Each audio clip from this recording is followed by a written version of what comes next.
Everyone seems to think that Genji will be trash in Season 9, and let me tell you, that couldn't be further from the truth. In this video, I'll teach you how to take everyone else by surprise and dominate ladder with the Cyber Ninja. To start, let's talk about the 2 reasons why the global health increase helps Genji rather than hurt him. The first one is quite simple. Mobility gives choice. If you're playing dive versus a poke comp, you want to avoid trading at long range since that is a losing matchup. And guess what? Your mobility allows you to do that, moving from one piece of cover to the next until you have acquired your ideal setup. More health helps the dive team a lot during staging, as the amount of random and unlucky deaths during rotations will decrease, weakening the poke comp in the situation where it beats a dive comp. This leads us to the second reason. Not all HP changes are made equal. A properly executed dive like in this example would already beat a poke comp before Season 9 despite the difference in hero stats, as one team is built for close range engagements and the other one isn't. The health changes will make targets slightly harder to execute, but do you really think 50 extra HP on a Baptiste will be a deal breaker for dive? Absolutely not.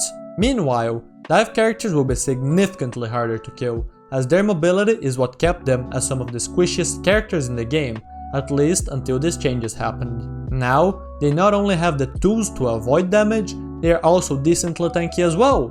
In conclusion, mobile heroes will have an easier time dealing with the situations they are weak in, helping them spend more time in their effective range, where they make much better use from the health changes than other characters in the game. And you know what the best part is? It doesn't stop there. Genji specifically is one of, if not the biggest winner from these changes, as quite literally everything in his kit is going to be stronger. I'm not joking. Let's start with his primary fire, his most underrated tool. While it is far from the best poke weapon in the game, it is surprisingly good for a character whose main strength is his close range. Funnily enough, that strength coupled with his mobility is exactly why his primary fire is good, which sounds extremely weird, but it will make sense in a bit. The reason why players believe it is weak is because you're using it wrong, as spamming slow projectiles at range from main is extremely unreliable. The correct way to use it is to take an off angle from your team, taking enemies by surprise by hitting them where they aren't expecting, not only making your own damage more reliable,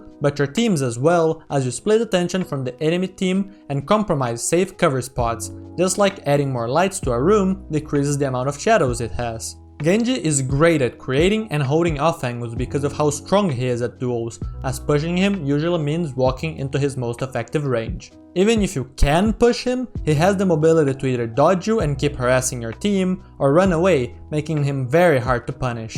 In conclusion, the increased projectile size, higher health pools, and global healing passive all help him off angle better, do it more often and for longer, strengthening an essential part of his gameplay flow. Moving on, his secondary fire is quite simple to analyze. Bigger shurikens help him hit more of them at once, as well as make them harder to miss, drastically improving his close range damage potential and consistency. Do I even need to mention how the extra HP benefits him more than his targets?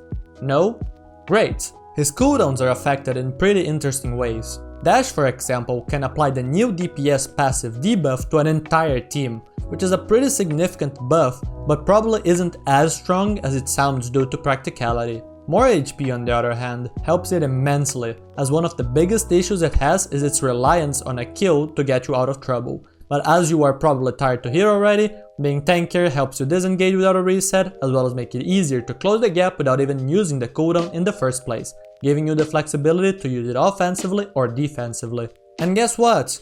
More health also helps deflect, as you can be greedier with its usage, saving it for longer to outplay crucial enemy cooldowns. And I hit you once? No problem.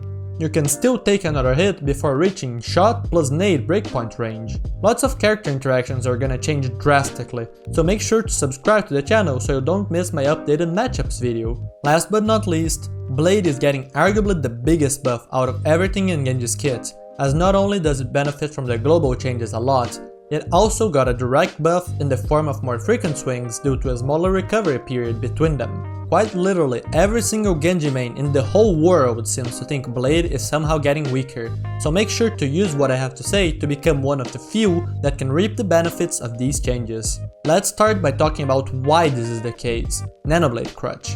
Most Genji mains grow dependent on the damage reduction and breakpoints it provides to succeed, as they suffer from Necros fanboy syndrome and thus think that Blade's success is tied to mechanics and speed, when in reality, those factors are only a concern if you aren't comfortable with Genji's ult yet.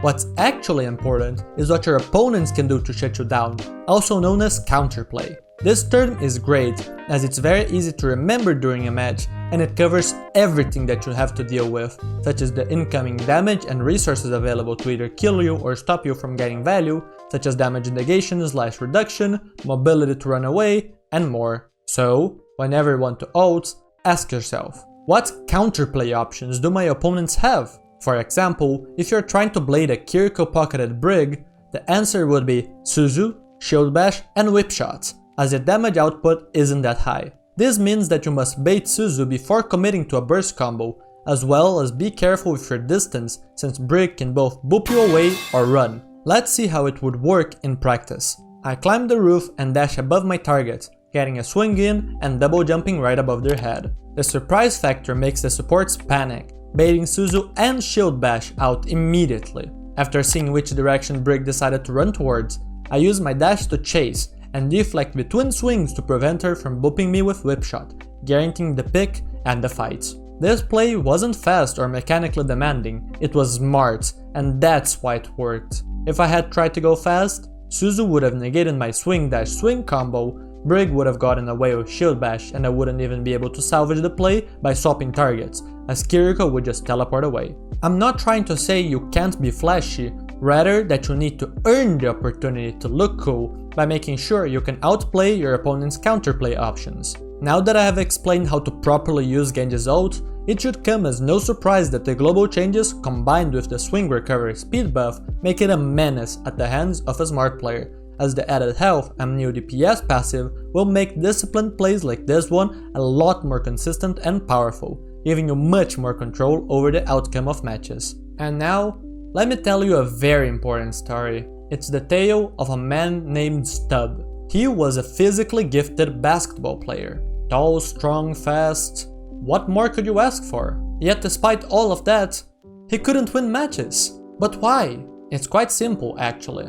He was a fool. He thought too highly of himself, so he always played alone. This made it hard for him to find matches, but whenever he did, he got destroyed. He blamed himself for not being good enough and trained even harder after every loss. And so Stubb, born as a fool, he never reached his full potential because he refused to work with a team. Please, don't be like Stubb. You don't have to 1v5 every match. If something isn't working and the problem isn't mechanics, you're probably doing something stupid, so be flexible and adapt. Season 9 is changing a lot of things, so you too can change. If you found this video helpful and are looking to improve at Genji, check out my Patreon page. I've hosted a wide variety of free and premium workshops, so I highly recommend taking a look. By the way, you can use a 7-day free trial to participate in one of them live, as well as watch previous VODs, such as my Blade Masterclass. You are not going to find the higher quality Genji content anywhere else.